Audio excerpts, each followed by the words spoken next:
தாய் போல தேற்றி தந்தை போல ஆற்றி தோள் மீது சுமந்திடும் என் ஏசையா.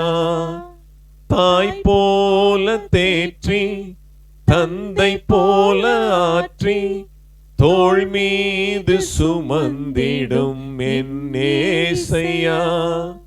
உம்மை போல புரிந்து கொள்ள யாருமில்லையே, உம்மை போல அரவணைக்க யாருமில்லையே, உம்மை போல புரிந்து கொள்ள யாருமில்லையே, உம்மை போல அரவணைக்க யாருமில்லையே.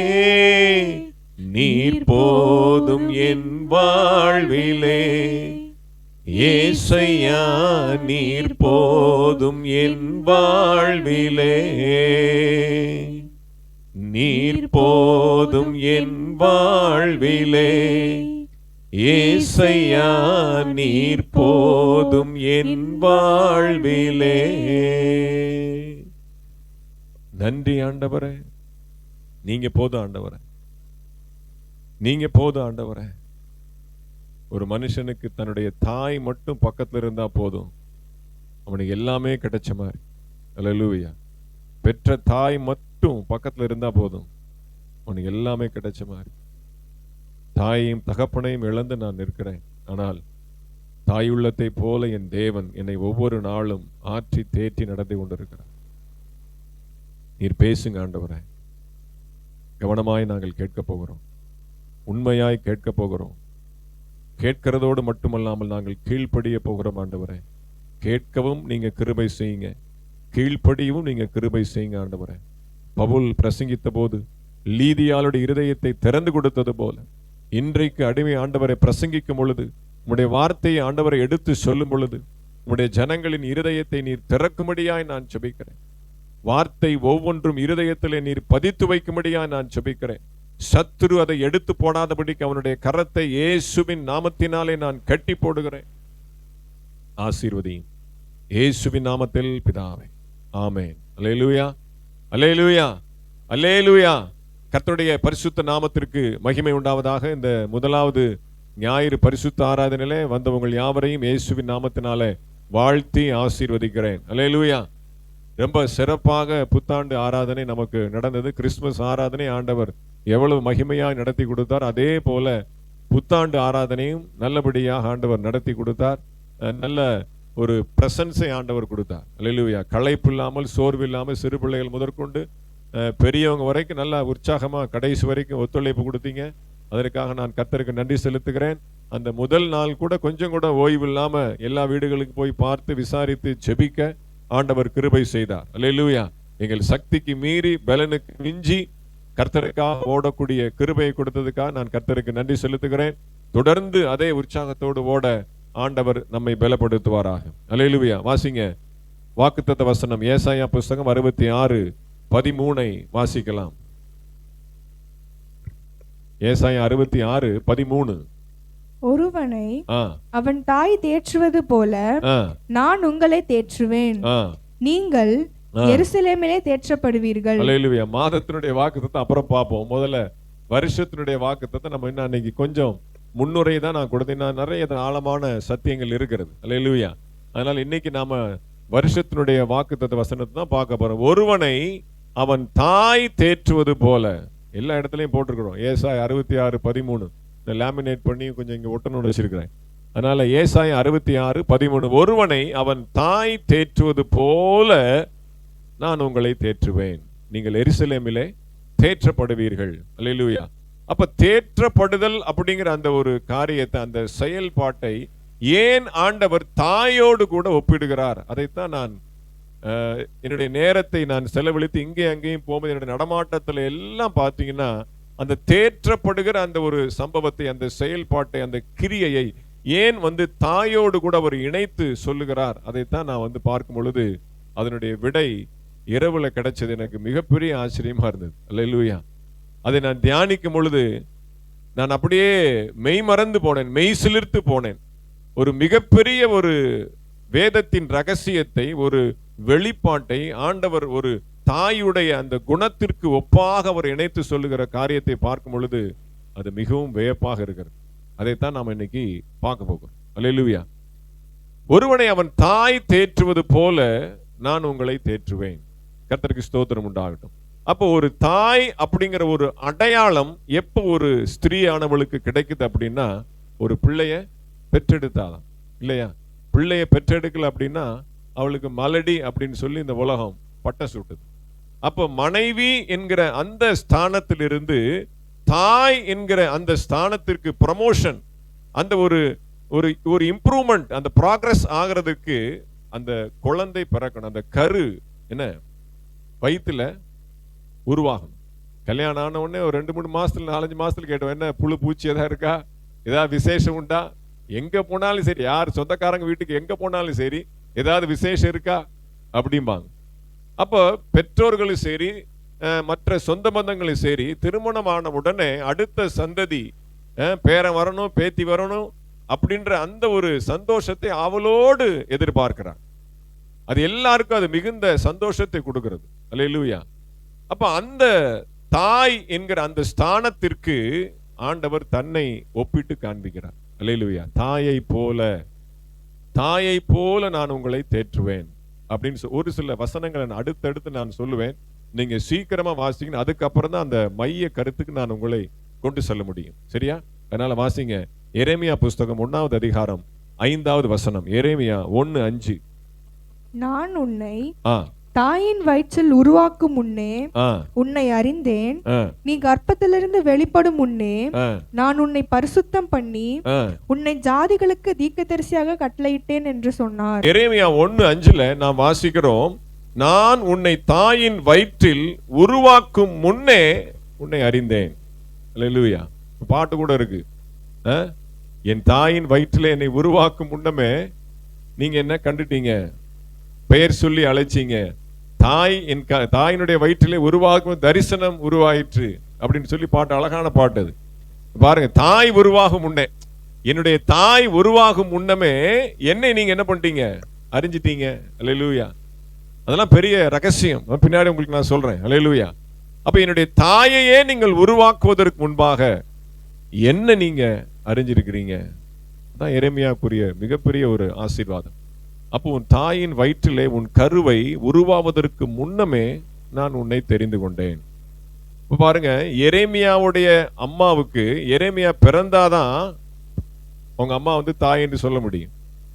ஆண்டவர் பாருங்க, அம்மாவுடைய அந்த வயிற்றில கரு உருவாவதற்கு முன்னமே உன்னை நான் என்ன பண்ணிட்டேன், தாயாக என்ன பண்ணிட்டேன், அறிவிச்சிட்டேன். அல்லேலூயா. உங்க அம்மா வயிற்றுல நீ பிறந்தாதான் நீ மகன், அவங்க தாய். அந்த கரு உருவாவதற்கு முன்னமே நான் உன்னை தெரிந்து கொண்டபடினாலே உன்னை ஆவியிலே நான் ஜெனிப்பித்திருக்கிறேன். அப்ப முதல் ஸ்தானம் யாருக்கு? எனக்கு தான், தேவனாகி எனக்கு தான். அல்லேலூயா. அப்ப கரு உருவாவது தான் எல்லாரும் எதிர்பார்த்து கொண்டிருக்கிறாங்க.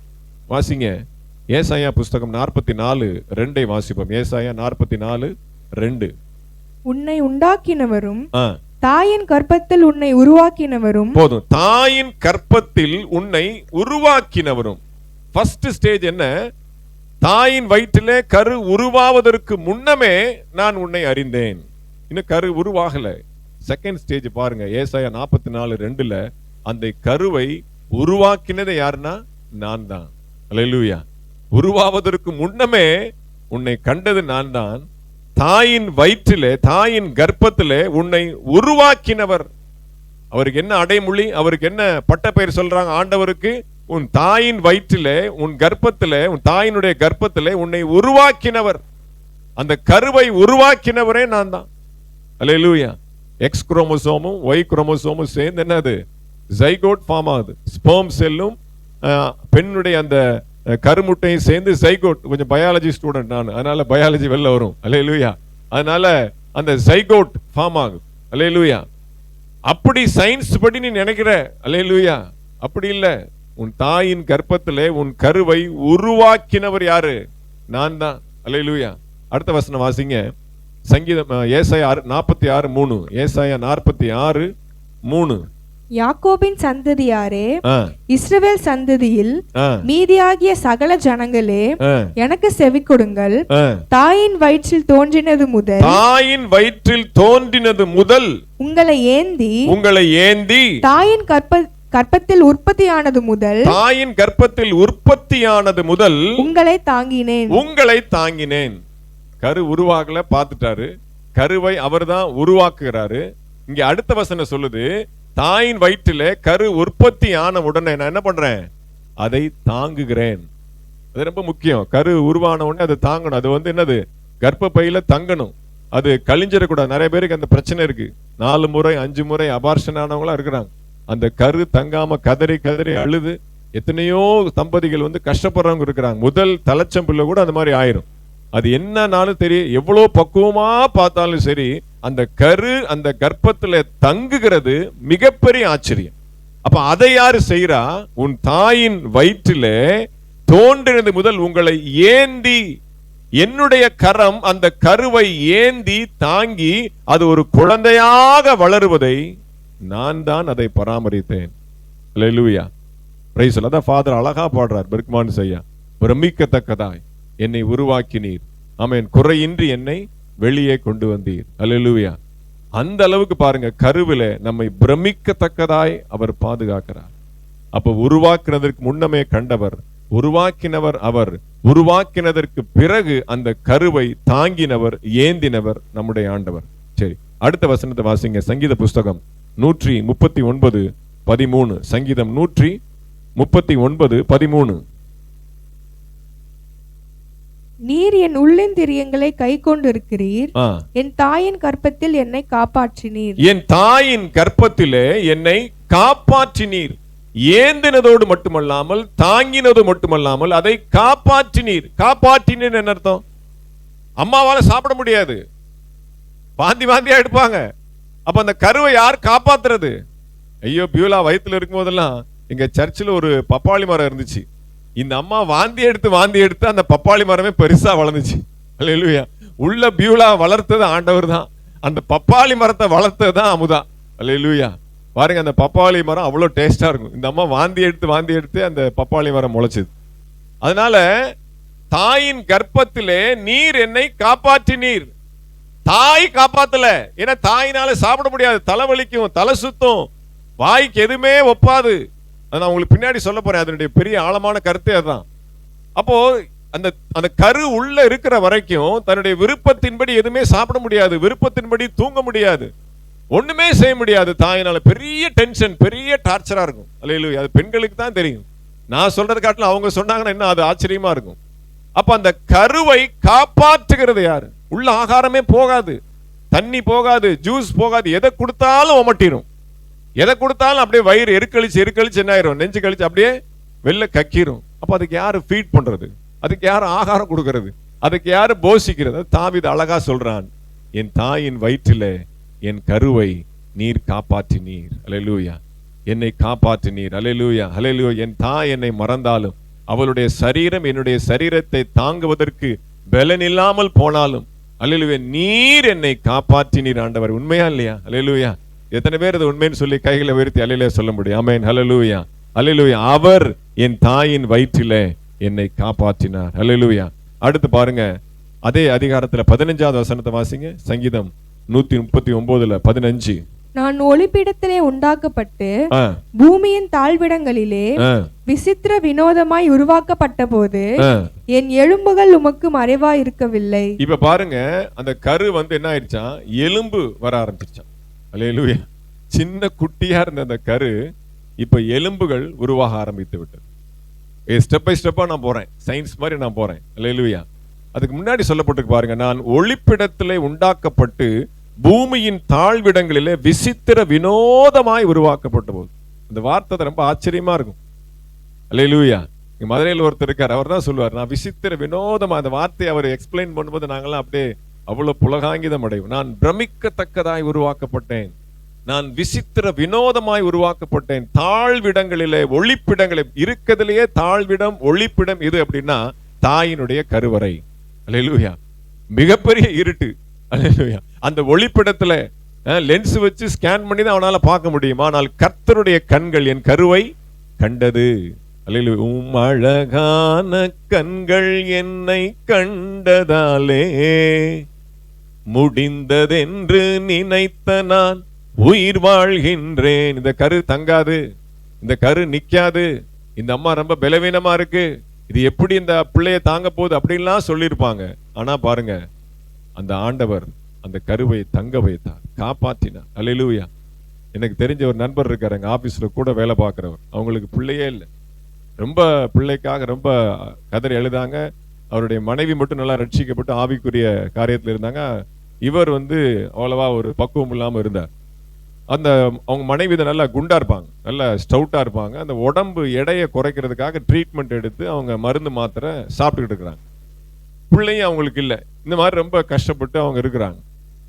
திடீர்னு ஒரு நாள் செக்கப்புக்கு போகலாம் அப்படின்னு சொல்லி டாக்டர் போகும்போது டாக்டர் அம்மா சொல்லியிருக்கு, நீ 8 மாசம் கர்ப்பிணி அப்படின்ட்டு. அந்த கரு உள்ள இருந்ததே அந்த தாய்க்கு தெரியல. ஏமா இன்னும் 1 மாசம் லேட்டா வந்தா பிள்ளையே பெத்துட்டு எடுத்துட்டு போயிருக்கலாமேமா, நீ ஏமா சீக்கிரம் வந்த அப்படின்னு டாக்டர் கிண்டலா சொல்லிச்சான். நல்லா யோசித்து பாருங்க, உடல் எடையை குறைப்பதற்காக அவங்க சாப்பிட்ட மருந்து மாத்திரை எதுவுமே அப்படியே ஆப்போசிட்டா செயல்படக்கூடியது. அந்த கருவை கலைக்கக்கூடிய மாத்திரை, உடல் அந்த வெயிட், பாடி வெயிட்டை குறைக்கிறது. அந்த எதிர்ப்பின் மத்தியிலும், அந்த மருத்துவத்தினுடைய அந்த எதிர்ப்பின் மத்தியிலும் தாய்க்கே தெரியாம, இது ஆச்சரியமா இருக்கு. பெண்களுக்கு நான் இன்னும் விளக்கி சொல்ல வேண்டிய அவசியம் இல்லை.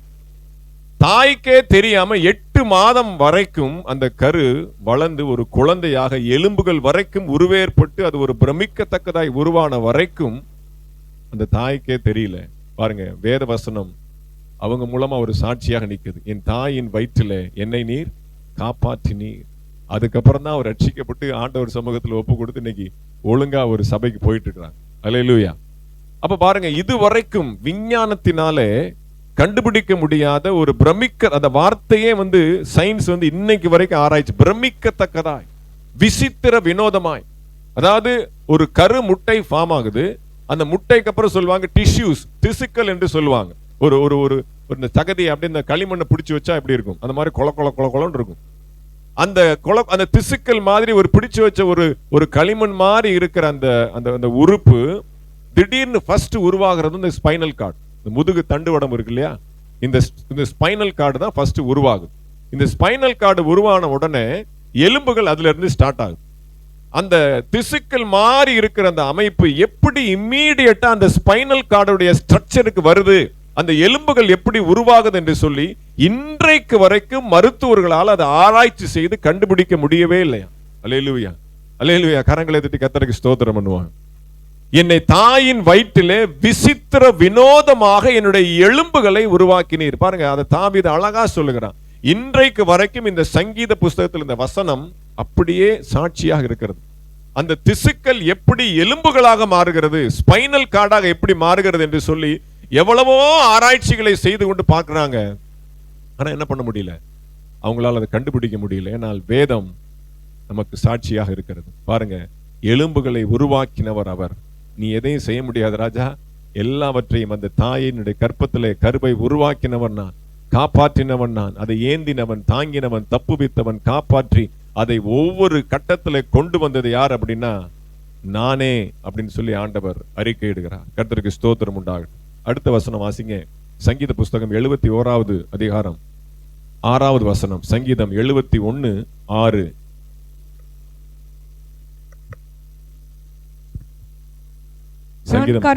கற்பத்தில் உற்பவித்தது முதல் உம்மால் ஆதரிக்கப்பட்டேன்.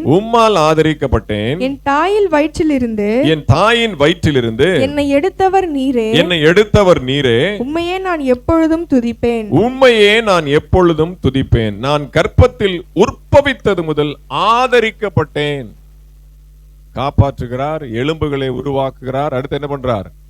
ஆதரிக்கிறார், ஒரு ஆதரவை கொடுக்கிறார். தைரியமா வெளியில வாப்பா, உலகத்துக்கு வா, வெளியில வா, உன்னை நான் பாத்துக்கிறேன், உன்னை உள்ளே வச்சு நான் பாதுகாக்கிறாள், வெளில பார்க்க மாட்டேன்னா பயப்படுதான் குழந்தை. வெளியில வர்றதுக்கு பயமா இருக்கு, இங்கே இருந்துக்கிறேன் அப்படின்னு எப்படி இருக்க முடியும்? 9 மாசம் தான் அதுக்கு லிமிட். 9 மாசம் தாண்டா ஆட்டோமேட்டிக்கா வெளில வந்துடும். அப்போ ஆதரிக்கப்பட்டேன். வெளியில வருவதற்கு எனக்கு மன தைரியத்தை கொடுத்தார். அல்லேலூயா. தாயினுடைய கதகதப்பிலே, தாயினுடைய அரவணைப்பிலே, அந்த கர்ப்பப்பையிலே மட்டும் இருக்க தகுதியாயிருந்த அந்த ஒரு குழந்தையை வெளி உலகத்திற்கும் சுற்றுச்சூழலுக்கும் ஏற்றபடி உன்னுடைய எல்லா உடம்பினுடைய அந்த சீரமைப்பையும் நான் சரி பண்ணுவேன் அப்படிங்கிற தைரியத்தை, குழந்தை விரும்பினாதான் வெளில வர முடியும். ஏசாவும் யாக்கோப் என்ன பண்ணாங்க? உள்ள முட்டிட்டு இருக்கிறாங்க. நீயா நானான்னு முட்டிட்டு இருக்கிறாங்க. முதல் அவன் வாரம், ரெண்டாவது அவன் வாரம். அல்லேலூயா. குதிங்காலம் பிடிச்சி இழுத்துறாங்க, காலை பிடிச்சி இழுத்துறாங்க. அல்லேலூயா. அப்ப அந்த குழந்தை விரும்பணும். அந்த குழந்தை விரும்பி அது மனசு வச்சா தான் என்ன பண்ண முடியும்? வலி வரும். வலி வந்தாதான் என்ன பண்ண முடியும்? போய் நம்ம பிரசவிக்க முடியும். பாருங்க, அந்த விருப்பத்தை, அந்த தைரியத்தை, நான் ஆதரிக்கப்பட்டேன். அதான் மன தைரியம். அப்ப அதுக்கு ஒரு இருதயம் இருக்குல்ல, அதுக்கு ஒரு மனசு இருக்குல்ல. நம்ம பேசுறதெல்லாம் கேட்கும், நம்ம சொல்றதெல்லாம் அதுக்கு புரியும், எல்லாமே புரியும். அன்னைக்கு தான் அதான் வயிற்றுல நல்லதா பேசுவாங்க, நல்ல காரியமா, நல்ல பாட்டா பாட்டு பாடுவாங்க. தாலாட்டு பாட்டு கூட பாத்தீங்கன்னா வயிற்றுல இருக்கும் போதே பாடுவாங்க. அப்போ நான் ஆதரிக்கப்பட்டேன். எனக்கு ஒரு தைரியத்தை, ஒரு நம்பிக்கையை, என்னாலும் இந்த வெளி உலகத்துல வாழ முடியும், என்னுடைய சரீரம் அதற்கு ஒத்துழைக்கும் என்கிற ஒரு நம்பிக்கையை, ஒரு தைரியத்தை நான் கருவில் இருக்கும் போதே ஆண்டவர் எனக்கு கொடுத்தார். அதான் ஆதரவு. அடுத்து பாருங்க, கலாத்தியர் 1:15 வாசிங்க. கலாத்தியர் 1:15. அப்படி இருந்தும் நான் என் தாயின் வயிற்றில் இருந்தது முதல் என்னை பிரித்தெடுத்து தம்முடைய கிருபையினால் அழைத்த தேவன் தம்முடைய குமாரனை. சரி பாருங்க, தாயின் நான் பிரித்தெடுக்கிற சப்ஜெக்ட் நான் அடுத்த வாரம் தான் பேச முடியும், டைம் ஆயிடுச்சு. இப்போ கரு ஆதரிக்கப்பட்டு ஒரு குழந்தையாக வெளியில தாயின் வயிற்றிலிருந்து பிரித்தெடுக்கப்பட்டு வெளியில வருவதற்கு அது ஆயத்தமா இருக்கிறது. அப்ப பிரித்தெடுக்கப்பட்டு தாயையும் சேயையும் பிரித்தெடுக்கிற அந்த காரியத்தை யார் செய்கிறார்? அதை ஆண்டவர் தான் செய்கிறார். சுகப்பிரசவமா அப்படின்னு கேட்பாங்க. தாயும் சேயும் நலமா அப்படிதான் கேட்பாங்க. குழந்தை பிறந்த உடனே அம்மா அப்பா ரெண்டு உருப்படி நல்லா இருக்கா அப்படிம்பாங்க. அல்லேலூயா. தாயும் சேயும் நலமா. இப்ப இன்னைக்கெல்லாம் விஞ்ஞானம் அவ்வளோ வளர்ந்துருச்சு. அந்த காலத்துல எல்லாம் பிள்ளை பெத்தெடுக்கிறது சாதாரண விஷயம் இல்லை. இப்ப எங்க மாமியார் சொன்னா அவ்வளோ பேசுவாங்க மைக்ல. 5 பிள்ளைய பெத்தெடுக்கிறதெல்லாம் சாதாரண விஷயம் கிடையாது. காட்டுல மேட்டுல வேலை பார்த்துட்டு, எங்க மாமாவுக்கு தெரியும், வீட்டிலேயே பிறந்திருக்கு, என் மனைவி எல்லாம் வீட்டிலேயே பிறந்திருக்கு. பாருங்க, அந்த தாயினுடைய அந்த சரீரத்திலிருந்து பிள்ளையை பிரித்தெடுக்கிறது சாதாரண விஷயம் இல்லை. பிரசவம் என்கிறது சாதாரண விஷயம் இல்லை. இன்னைக்கு இவ்வளோ மருத்துவ வசதிகள் ஸ்கேன் அது எல்லா டெஸ்டிங்லாம் வந்த பிறகு சுகப்பிரசவம் ஆக மாட்டேங்குது. என்ன பண்றாங்க? கத்தியை தான் போடுறாங்க. இவங்களே டேட் பிக்ஸ் பண்றாங்களாம். இவங்க நல்ல நாள் பிக்ஸ் பண்றாங்க. நல்ல நேரம் பிக்ஸ் பண்ணி கத்தியை போட்டா அல்லேலூயா, அது என்ன பலிக்கும்? அந்த காலத்துல கத்தி இருந்துச்சா? ஒண்ணுமே கிடையாது. அப்படியே வருவாங்க, வலிக்குன்னு இடுப்பு வலிக்குன்னு வீட்டுல படுப்பாங்க. அப்படியே பாத்தீங்கன்னா வீட்டிலேயே குழந்தை பிறந்துடும்.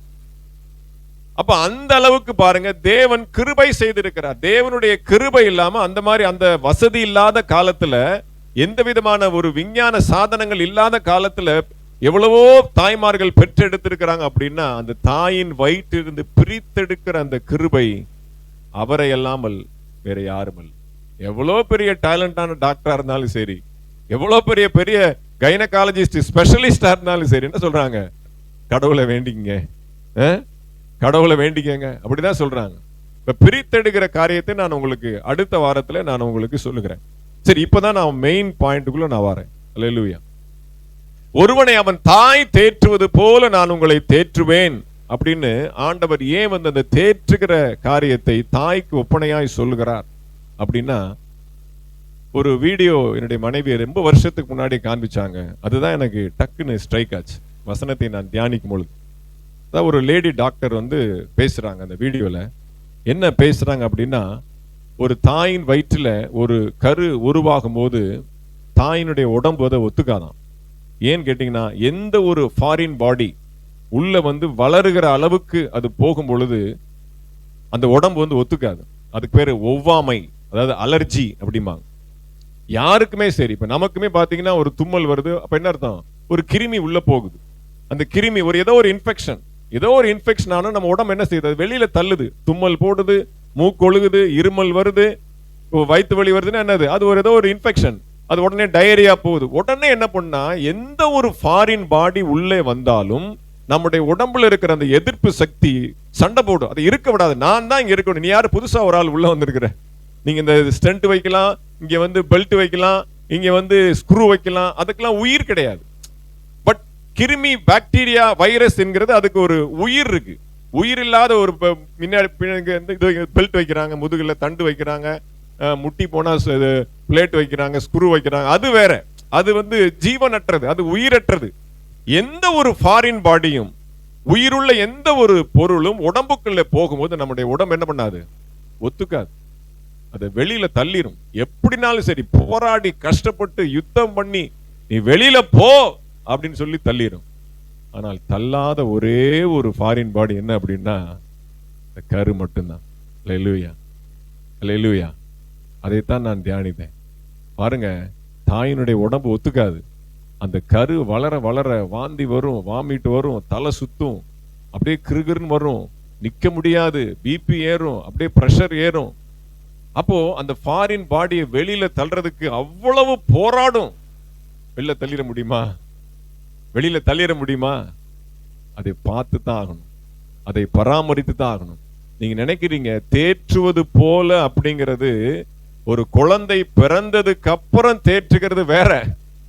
அது பாட்டி இருக்கு, தாத்தா இருக்காங்க, சொந்தக்காரங்க இருக்காங்க, சித்தி இருக்காங்க, சித்தப்பா இருக்காங்க. தாய் தான் அப்படியே ஆயாசமா படுத்துருவாளே. ஐயோ, பிறந்த உடனே அப்படியே கிறங்கி போய் விழுந்துரும். அப்புறம் பாத்தீங்கன்னா நர்ஸு தான் அதை தூக்கி எல்லாம் கழுவி குளிப்பாட்டி அதையெல்லாம் சரி பண்ணி அப்புறம் டாக்டர்கிட்ட கொடுத்து அப்புறம் அம்மா அப்பாட்ட கொடுத்து அதுக்கப்புறம் பாக்குறதெல்லாம் பெரிய டீமே இருக்கிறாங்க. ஆனா அந்த கரு தாயினுடைய கர்ப்பப்பையில் இருக்கும்போது அதை தேற்றி வளர்த்து அதை உருவேற்படுத்தி அதற்கு ஒரு உருவத்தை கொடுப்பதற்கு அந்த தாயினுடைய சரீரத்தை அந்த கருவோடு கூட இணைத்து ரெண்டுக்கும் ஒரு சின்க்ரோனைசேஷன் கொடுத்து ஒரு இணைப்பை கொடுத்து அதை ஒரு ஒத்துழைப்பு கொடுத்து அதை வரவழைத்து ஒரு சந்ததியாக, ஒரு உருவமாக, ஒரு ஜீவனாக வெளியில கொண்டு வரார். பாத்தீங்களா? அதுதாங்க மிகப்பெரிய கிருபை. கைகளை தட்டி ஆண்டவரை ஸ்தோத்திரம் பண்ணும். அல்லேலூயா. அதனாலதான் நான் இத்தனை வசனத்தை நான் சொன்னேன். ஏனென்றால் எந்த ஒரு ஃபாரின் பாடியும், எந்த ஒரு மாற்று சக்தியும், ஒரு உயிருள்ள ஒரு ஜீவன் நம்முடைய உடம்புக்குள்ள போனா அது அப்படியே வெளியில தள்ளிடும். அதுதான் நம்முடைய உடம்பினுடைய இயற்கையான சுபாவம். ஆனால் அந்த யுத்தத்தை எதிர்த்து தாயினுடைய சரீரம் யுத்தம் பண்ணுகிறது, எதிர்க்கிறது, போராடுகிறது. நீ வெளியில போ, வெளியில போ, வெளியில போ என்று சொல்லி தள்ளுகிறது. ஆனால் எந்த தாயாவது அதை தள்ளுவாளா? சரீரம் தள்ளுதான, ஆத்துமா, என்னுடைய ஆவி, என்னுடைய மனசு, நோ. என்னுடைய பிள்ளை, என்னுடைய சந்ததி, என்னுடைய முகம், என்னுடைய சாயல், என்னுடைய வாரிசு, நான் இதை எப்படி தள்ளுவேன்? அப்போ சரீரம் போராடுது, மனசு என்ன பண்ணுது? அதை தக்க வைத்துக் கொள்ள, அதை ரீடைன் பண்ண போராடுக. மனசுக்கும் சரீரத்திற்கும் ஒரு போராட்டம். அல்லேலூயா. ஒரு யுத்த களம் தான் என்னது?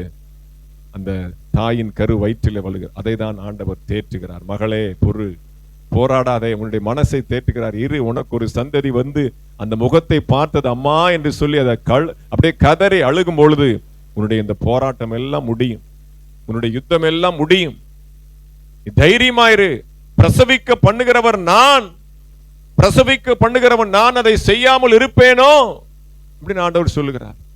அப்போ ஒரு தாயை, அந்த கரு உள்ளே வளருவதற்கு தாயை தேற்றுகிறார், கருவை தேற்றுகிறார். ரெண்டு ஜீவனையும் அவர் பராமரிக்கிறார். அல்லேலூயா. அதுதான் மிகப்பெரிய சம்பவம். இதை நாம் எப்படி ஆவிக்குரிய காரியத்திலே கொண்டு போய் செய்வது? தாயை போல தேற்றுவேன் என்று சொல்லுகிறாரே, இதை எப்படி ஆவிக்குரிய காரியத்திலே கொண்டு போய் நான் உங்களை புரிய வைக்கிறது என்று சொல்லி நான் போட்டு குழம்பி மண்டை உடைச்சிக்கிட்டு ஜெபம் பண்ணிட்டு இருக்கிறேன். ஆண்டவரே, இது எப்படி? தாயினுடைய சரீரம் ஒரு ஃபாரின் பாடி ஏற்றுக்கொள்ளாது. அதனால அது போராடுது, தவிக்குது, கதறுது. ஆனா அதை தங்க வைக்கிறீங்க, அது நீங்க தான் செய்றீங்க.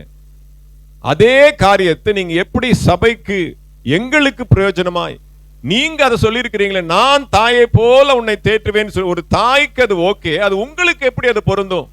இயேசு கிறிஸ்துவுக்கு அது எப்படி பொருந்தும் என்று சொல்லி நான் தியானிக்கும் பொழுது ஒரு மிகப்பெரிய சத்தியத்தை ஆண்டவர் வெளிப்படுத்தினார். என்ன என்று சொன்னால், தாய்க்கு அலர்ஜி ஃபாரின் பாடி. ஒரு சரீரத்திற்கு ஒவ்வாமை, அலர்ஜி என்பது எந்தவித ஒரு மாற்று ஒரு உறுப்போ ஒரு ஜீவனோ உள்ள வர முடியாது. இப்போ உங்கள்கிட்ட நான் ஒரு கேள்வி கேட்கிறேன், இயேசு கிறிஸ்துவுக்கு என்ன அலர்ஜி? இயேசு கிறிஸ்துவுக்கு எது ஒவ்வாமை, அவருக்கு எது அலர்ஜி, அவர் எதை அவருடைய சரீரத்தில் ஏற்றுக்கொள்ள முடியாது? சொல்லுங்க பாப்போம். Very good. எல்லா கரங்களை தட்டி கர்த்தரை ஸ்தோத்திரம் பண்ணுவோம். அல்லேலூயா. பாவம் மட்டும் அவருக்குள்ள வரவே முடியாது. பாவத்தை பார்க்காத பரிசுத்தர், அவர் சுத்த கண்ணன். அல்லேலூயா. கன்னியின் வயிற்றிலே பிறந்தவர், பிறப்பிலே பரிசுத்தர். 33 ஆண்டு காலம் வாழ்ந்த அவர் மகா பெரிய பரிசுத்தர். அவர் பரிசுத்தத்துல மட்டும் கொஞ்சம் கூட காம்ப்ரமைஸ் ஆகவே மாட்டார். அல்லேலூயா. அப்பேற்பட்ட பரிசுத்த தேவனாகிய அவருக்குள்ள பிதாவாகிய தேவன் என்ன பண்றார்? அவருக்கு ஒவ்வாத, அவருக்கு காம்ப்ரமைஸ் ஆகாத அகில உலகத்தினுடைய பாவத்தை எல்லாம் என்ன பண்றார்? 1 இல்ல 2 இல்ல, ஆதாம் துவக்கி இந்த உலகத்துல கடைசி பிறக்கக்கூடிய சந்ததியினுடைய எல்லா பாவங்களையும் அவர் மேல் சுமத்துகிறார். அல்லேலூயா. அதுதான் அவரால் தாங்க முடியல. இது எப்படி ஆண்டவரே நான் தாங்குவேன்? எப்படி ஒரு தாயினுடைய வயிற்றிலே அந்த கருவை வெளியில தள்ளுவதற்கு தாயுடைய சரீரம் போராடுகிறதோ, அதே போராட்ட ஜெபத்தை கெத்செமனே தோட்டத்துல இயேசு கிறிஸ்து செய்கிறார். வாசிங்க மத்தேயு சுவிசேஷம் 26வது அதிகாரம் 39வது வசனத்தை வாசிக்கலாம். மத்தேயு 26:39 நான் வாசிக்கலாம். ஜீசஸ். அல்லேலூயா. மத்தேயு 26:39.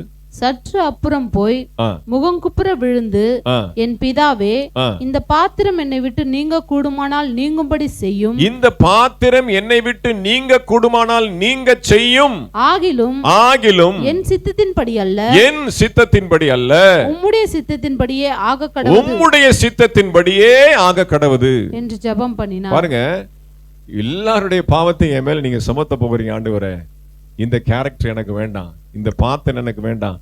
நான் பரிசுத்தராய் பிறந்தேன், பரிசுத்தராய் வாழ்ந்தேன், நான் பரிசுத்தனாகவே நான் என்னுடைய வாழ்க்கையை முடிச்சிடுறேன். என்னை என்ன பண்றீங்க? எல்லாருடைய பாவத்தை என் மேல சுமத்துறீங்கப்பா. பிதாவாகிய தேவனை நோக்கி அவர் மன்றாடி கதறி ஜெபிக்கிறார். அதே காரியத்தை தான் 42வது வசனத்திலே அவர் ஜெபிக்கிறார். 2ஆம் தரமும் அது அவர் அப்படியே சொல்லி ஜெபிக்கிறார்.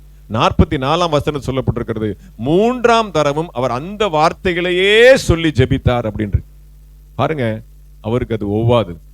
பாவத்தை மட்டும் அவராலே சுமப்பதற்கு அவராலே முடியவே முடியாது. மிகப்பெரிய அலர்ஜி அவர். ஏனென்றால் பாவத்தை சுமந்தால் நான் என் பிதாவை விட்டு பிரிய வேண்டியதா இருக்கும். இதுவரைக்கும் பிதாவும் நானும் ஒன்றாய் இருக்கிறோம். பிதா என்னை தனியா இருக்க விடவில்லை அப்படிங்கிற. ஏன்? இவரும் பரிசுத்தர், பிதாவாகிய தேவனும் பரிசுத்தர். இப்ப நம்முடைய பாவத்தை எல்லாம் இயேசு கிறிஸ்து மேல சுமத்திட்டா 2 பேரும் பிரிஞ்சிருவாங்க. அப்போ 2 நாள் இரவு, வெள்ளிக்கிழமை இரவு, சனிக்கிழமை இரவு, 2 நாள் இரவு அவர் பிதாவாகிய தேவனை விட்டு பிரிந்திருக்கக்கூடிய அந்த நிமிடங்களை, அந்த நாளிகைகளை அவர் விரும்பவில்லை. நான் எல்லாரும் இந்த ஜெபத்தை நினைப்பேன், ஐயோ சிலுவையில சுமக்கிறத ஒரு கஷ்டம் போலுக்கு, அப்படி போட்டு முள்ளுல பிடிச்சு அவரை போட்டு முள்முடி வைக்க போறாங்க, சாட்டையில அடிக்க போறாங்க, அவர் ஆணி அடிச்சு குத்த போறாங்க, ஈட்டி வச்சு குத்த, அதனாலதான் அவர் இதெல்லாம் வேண்டாம் அப்படின்னு சொல்லி ஜெபம் பண்றாங்க. அப்படி இல்லை, அவர் சிலுவைக்காக தான் வந்தார். அவருக்கு அது தெரியும். அந்த அளவுக்கு சிலுவையை சுமக்கிறதற்கு அவருக்கு மன வலிமை உண்டு. ஆணி அடிக்கிறியா அடிச்சுக்கோ, முள்முடி வைக்கிறியா வச்சுக்கோ, கால் அடிக்கிறியா, உடம்பு ஃபுல்லா என்னைய ரணமாக்குறியா, எதற்குனாலும் நான் தயார். நான் எதற்கு தயார் அல்ல, நான் எதற்கு தயார் அல்ல. இந்த பாத்திரம் நீங்க கூடுமானால் நீங்க செய்யும் என்று சொல்லி நான் எதற்கு தயார் அல்ல என்று சொன்னால், எல்லாருடைய பாவமும் என் தலைமேல் வரப்போகிறது. அதுக்காக தான் நான் வந்தேன். தெரியும். ஆகிலும் என் சித்தத்தின்படி அல்ல.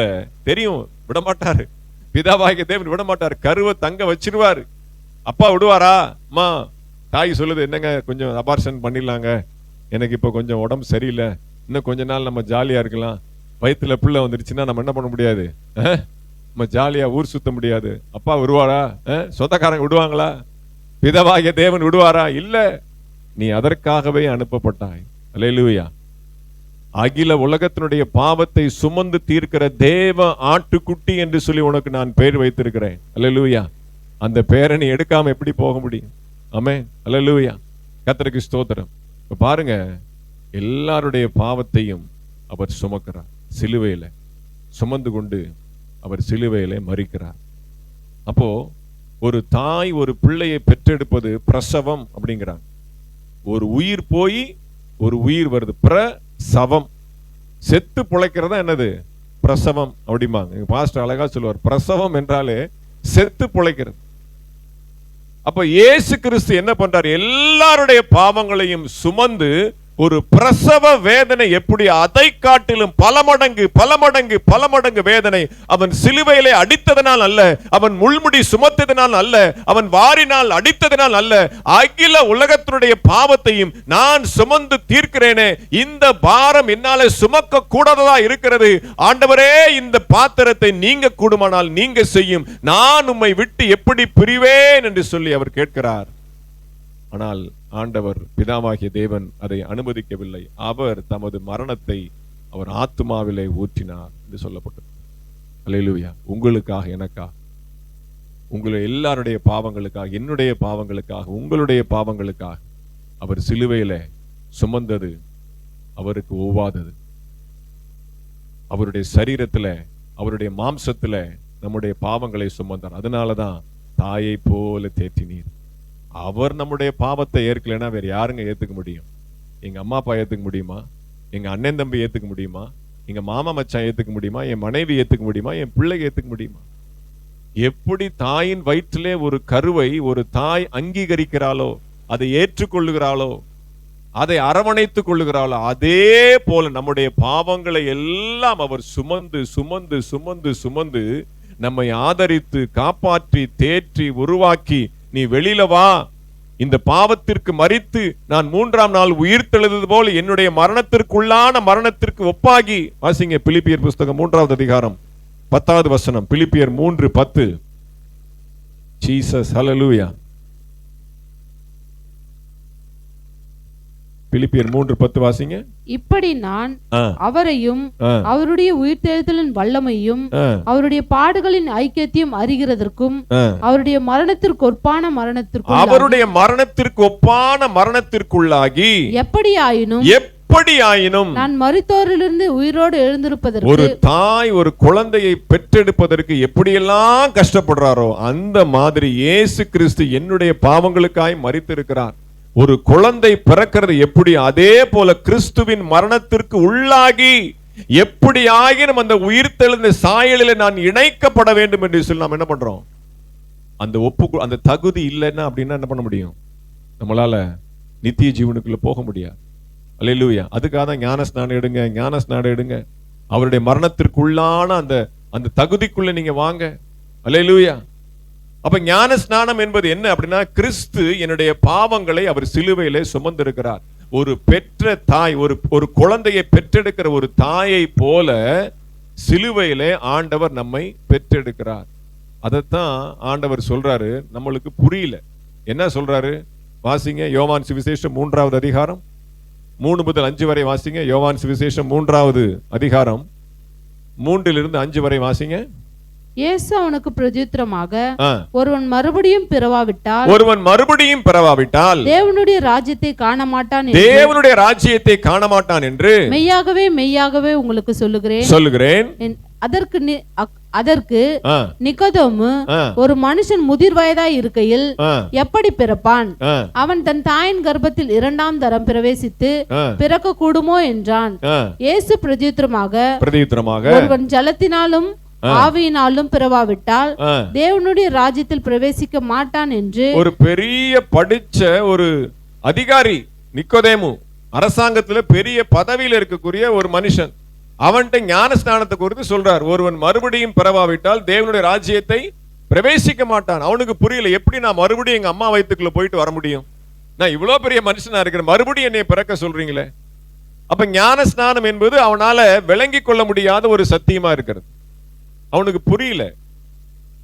எவ்வளவு காலம் தான் புரியாம இருப்பீங்க? எவ்வளவு காலம் தான் புரியா? இவ்வளவு வேதனையான ஒரு சம்பவம், இவ்வளவு ஒரு உண்மையான சத்தியம். ஞான ஸ்நானம் எடுக்கல அப்படின்னா நீங்க மறுபடி பிறக்காததுக்கு இணையாக இருக்கிறது. அப்ப உங்களுக்காக அவர் சிந்தின ரத்தம், உங்களுடைய பங்கு, இயேசு கிறிஸ்து உங்களுக்காக சிலுவையிலே சம்பாதித்து வைத்த அந்த ஆசீர்வாதத்தை நீங்க வேண்டாம் வேண்டாம் வேண்டாம் வேண்டாம் என்று தள்ளினால் அவருடைய மரணத்திற்கு ஒப்பான அந்த தகுதி நீங்க அடையல அப்படின்னா என்ன பண்ண முடியும்? அது ஒரு வேதனைக்குரிய ஒரு சம்பவம். எவ்வளவுதான் செஞ்சாலும் சரி, எவ்வளவுதான் நீங்க பராமரிச்சாலும் சரி, எவ்வளவு நேர்த்தியா இருந்தாலும் சரி, அவருடைய மரணத்திற்குள்ளான அந்த ஒப்பான அந்த உயிர்த்தெழுத சாயலுக்கு நீங்க வெளியில வரணும். அந்த தகுதி அடையணும், அந்த லேபிள் வரணும். என் மகள் ஞானஸ்நானம் எடுத்துட்டா அப்படின்ற அந்த சத்தியம் அவங்க மனசுல பதியணும். அல்லேலூயா. இந்த வருஷம் நம்ம பார்த்திருக்கிறோம். அடுத்த நாட்கள் எப்படின்னு தெரியாது, காலம் இனி செல்லாது. ஒரு தாய் எப்படி பிள்ளையை பெற்றெடுக்கிறாளோ அதே போலத்தான் சிலுவையிலே ஆண்டவர் நம்மை மறுபிறப்பு அடைய செய்கிறார். தாயின் வயிற்றிலே பிறக்கிறது ஒரு பிறப்பு, சிலுவையிலே பிறக்கிறது இரண்டாவது பிறப்பு.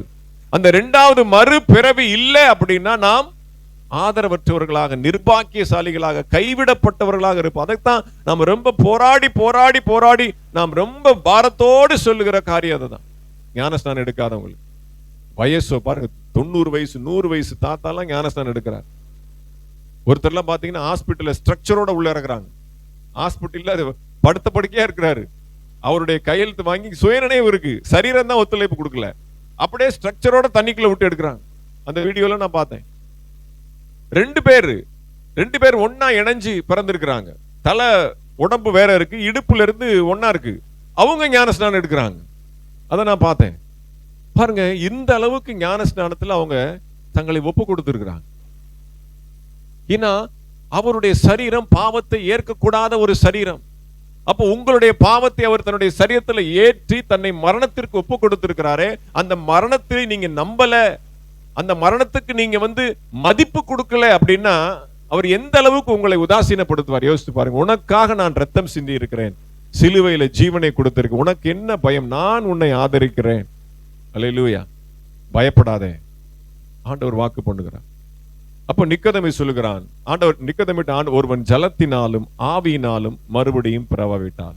அந்த ஜலம் என்றால் என்ன, ஆவி என்றால் என்ன, அதை நாம் பார்க்கிறோம். வாசிங்க 1 யோவான் புஸ்தகம் 5வது அதிகாரம் 6 முதல் 8 வரைக்கும் நாம் வாசித்து ஜெபித்து முடிக்க போகிறோம். ஹல்லேலூயா.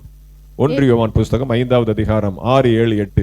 இயேசு கிறிஸ்துவாகிய இவரே ஜலத்தினாலும் இரத்தத்தினாலும் வந்தவர், ஜலத்தினாலே மாத்திரமல்ல ஜலத்தினாலும் இரத்தத்தினாலும் வந்தவர். ஆவியானவர் சத்தியமாகையால் ஆவியானவரே சாட்சி கொடுக்கிறவர். பாருங்க, இயேசு கிறிஸ்துவாகிய இவரே ஜலத்தினாலும் இரத்தத்தினாலும் வந்தவர், ஜலத்தினாலே மாத்திரமல்ல ஜலத்தினாலும் இரத்தத்தினாலும் வந்தவர், ஆவியானவர் சத்தியமாகையால். அடுத்து பூலோகத்திலே சாட்சியிடுகள் 3, ஆவி, ஜலம், ரத்தம். இந்த 3 ஒன்றா இருக்கு பூலோகத்துல.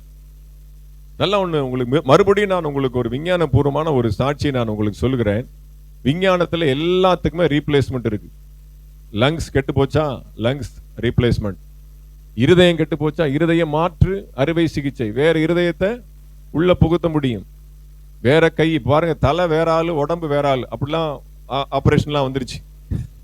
தலை வேற ஆளுது, உடம்பு. ஒருத்தர் கோமா ஸ்டேஜ்ல இருக்கிறாரு, அவருக்கு உடம்பெல்லாம் போயிடுச்சு, ஆனா மைண்ட் மட்டும் இருக்கு, தலை நல்லா வேலை செய்யுது, பிரெயின் டெட் கிடையாது, பிரெயின் நல்லா வேலை செய்யுது, உடம்பு போயிடுச்சு. அதே மாதிரி இன்னொருத்தருக்கு தலை போயிடுச்சு, உடம்பு நல்லா இருக்கு, ரெண்டையும் கட் பண்ணி ஒட்டி போயிட்டு இருக்காங்க. அந்த மாதிரி ஆபரேஷன்லாம் இன்னைக்கு வந்துருச்சு. இவ்வளோ விஞ்ஞானம் வளர்ந்தாலும், ஆர்டிபிஷியல் ஃபெர்டிலைசேஷன் வந்தாலும், செயற்கை கருத்தரிப்பு வந்தாலும், உன்னால மனுஷனால இன்னும் முடியல. என்ன அப்படின்னா, ரத்தத்தை மாத்திரம் செயற்கையாக கண்டுபிடிக்க முடியவில்லை. There is no artificial fluid equivalent to blood. இன்னைக்கு வரைக்கும் அது முடியல. அல்லேலூயா. கரங்களை தட்டி கர்த்தரை ஸ்தோத்திரம் பண்ணுவோம். அல்லேலூயா. ஏனென்றால் அதை கண்டுபிடிச்சிட்டா அப்படின்னா உலகம் அழிஞ்சிரும், முடியவே முடியாது, உலகம் அழிஞ்சிரும். எல்லாத்தையும் கண்டுபிடிக்கிறான், எல்லாத்தையும் எல்லாம் செஞ்சிடறான். ஒரு ஆர்டிகிள் இருக்கு, are we playing with God? கடவுளுக்கு இணையாய் நீ எல்லாம் செய்து கொண்டிருக்கிறாயே, are we playing with God? ஒரு பெரிய ஆர்டிகிள் இருக்கு. அதுலதான் போட்டிருக்கிறாங்க, இன்னைக்கு வரைக்கும் மனுஷனுடைய ரத்தத்தை யாராலும் அது எப்படி உருவாகுதுன்னே கண்டுபிடிக்க முடியல, அது எந்த விதமான அணுக்களால் உருவாகி இருக்கிறதுனே கண்டுபிடிக்க முடியல. ரத்தத்தினாலும் ஜலத்தினாலும் ஆவியினாலும் நம்மை மறுபடியும் ஜனிப்பித்தவர். அல்லேலூயா. அவர் சிந்தின ரத்தம் அப்படிப்பட்டது. அந்த ரத்தம் நமக்குள்ளே ஓடுது. அதனாலதான் அது செயற்கையாக கண்டுபிடிக்கும், அது இயற்கையான ஒரு தேவ அன்பு. உங்க உடம்புல இருக்கிற ரத்தம் தேவனுடைய அன்பு. அல்லேலூயா. அவர் சிந்தின ரத்தம் தான் எல்லாருடைய சரீரத்திலையும் போயிட்டு இருக்கு. ஆமென். பாருங்க, அந்த அளவுக்கு ஆண்டவர் இன்றைக்கு இந்த வளர்ந்து வந்த விஞ்ஞான உலகத்துல கூட நான் இருக்கிறேன், நான் இருக்கிறவராகவே இருக்கிறேன், என்னுடைய சத்தியத்தை, என்னுடைய காரியங்களை, வேதத்தை ஒரு நாளும் ஒரு காலம் எந்த கொம்பனாலையும் புரட்டி எழுத முடியாது என்பதை அவர் இன்றைக்கு வரைக்கும் நிரூபித்துக் கொண்டே இருக்கிறார். அல்லேலூயா. அது எங்க நம்ம பார்க்கிறோம் அப்படின்னா, சிலுவையில அவர் மரித்து தொங்குகிறார், எல்லாம் முடிந்தது என்று சொல்லி தன்னுடைய ஆவியை விட்டார் என்று சொல்லப்பட்டிருக்கிறது. அல்லேலூயா. அப்போ ஒரு போர் சேவகன் வருகிறான். அப்போ ரோம சத்தியத்தின்படி, ரோம சட்டத்தின்படி ஒருவர் மரித்து விட்டார் என்பதற்கு அடையாளமாக எலும்புகளை முறிப்பாங்க. எலும்புகளை முறிக்கும் போது அந்த உடம்புல எந்த அசைவும் இல்லை, எந்த காரியமும் இல்லை அப்படின்னா டெத் சர்டிபிகேட் கொடுத்துருவாங்க. அப்ப பிலாத்து போர் சேவகனை அனுப்புகிறான். அனுப்பி அவர் மரித்து விட்டாரா என்று சொல்லி பார்க்கும் பொழுது அந்த போர் சேவகன் என்ன பண்றான், அவங்க சட்டத்தின்படி செய்யாம எலும்பை முறிக்கல. ஏனென்றால் இயேசு கிறிஸ்துனுடைய எலும்பு முறிக்கப்படக்கூடாது, பஸ்கா ஆட்டுக்குட்டின் எலும்பு முறிக்கப்படாது என்று சொல்லி நியாயப்பிரமாணத்தில் எழுதியிருக்கிறது. அதனால என்ன பண்றான், மற்ற 2 கல்லர்களுடைய எலும்புகளை முறிக்கிறான். இயேசு கிறிஸ்துவனுடைய எலும்புகளை அவன் முறிக்கவில்லை. என்ன நினைச்சானோ தெரியல. ஏன்னா சத்தியம் அங்கே நிறைவேறணும், அவரை குறித்த தீர்க்க தரிசனம் நிறைவேற வேண்டும். அப்ப அதுக்கு பதிலா என்ன பண்றான் அப்படின்னா, ஈட்டி எடுத்து அவருடைய விலாவிலே குத்துகிறான். குத்துன உடனே தண்ணீர் புறப்பட்டு வந்தது அப்படின்னு வேதம் சொல்லுகிறது. அப்போ உடம்புல தண்ணீர் புறப்பட்டு வந்துருச்சு அப்படின்னாலே, ஃப்ளூயிட், அந்த எல்லா உடம்புடைய சாரத்தினுடைய இந்த தண்ணீர் வெளியில வந்துருச்சு அப்படின்னாலே அந்த உடம்புல உயிர் இல்லை, ஜீவன் இல்லை என்பது இன்னொரு விதமான ஒரு ப்ரூஃப், ஒரு எவிடன்ஸ்.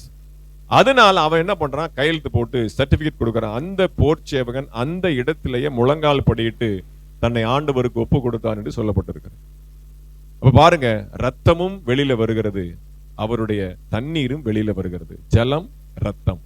ஜலத்தினாலும் ஆவியினாலும் ஒருவன் மறுபடியும் பிறவாவிட்டால், என் உடம்புல ஒரு சாரத்தை கூட நான் மேல கொண்டு போகல, என் உடம்புல இருக்கிற ஈரத்தன்மையை கூட நான் மேல எடுத்துட்டு போகல, எல்லாத்தையும் உங்களுக்காக கீழே மண்ணுல ஊத்திட்டு தான் போகிறேன். ஏனென்றால் நீங்கள் மண்ணா இருக்கிறீர்கள், மண் என்று நினைவு கூறும்படி செய்யும் ஆண்டவரே அப்படின்னு சங்கீதக்காரன் பாடுகிறார். அவர் தன்னுடைய இரத்தத்தையும் தன்னுடைய வேர்வையும் தன்னுடைய சரீரத்தில் உண்டான எல்லா தண்ணீரையும் உங்களுக்காக அவர் ஊற்றி போயிருக்கிறார். அந்த ஜலத்தினாலும் அந்த இரத்தத்தினாலும் ஒருவன் மறுபடியும் பிறவாவிட்டால், இயேசு எனக்காக ரத்தம் சிந்தி இருக்கிறார், இயேசு எனக்காக விலாவிலே குத்தப்பட்டு தன்னுடைய ஜலத்தை ஊற்றி இருக்கிறார், அந்த நம்பிக்கை வராம, அந்த சத்தியத்திற்கு கீழ்ப்படியாம, ஞானஸ்நானம் எடுக்காம இருந்தீங்க அப்படின்னா, அதை விட மிக மிக கவலையான ஒரு காரியம் உலகத்தில் எதுவுமே இல்லை. அந்த அன்பை புரிந்து கொள்ளாதபடி, இவ்வளவு உருக்கத்தோடு பேசியும் அந்த அன்பை புரிந்து கொள்ளல அப்படின்னா நம்மளால எதுவுமே செய்ய முடியாது, யாருமே காப்பாற்ற முடியாது, எந்த சொந்தமும் உங்களை ஒன்றும் செய்ய முடியாது.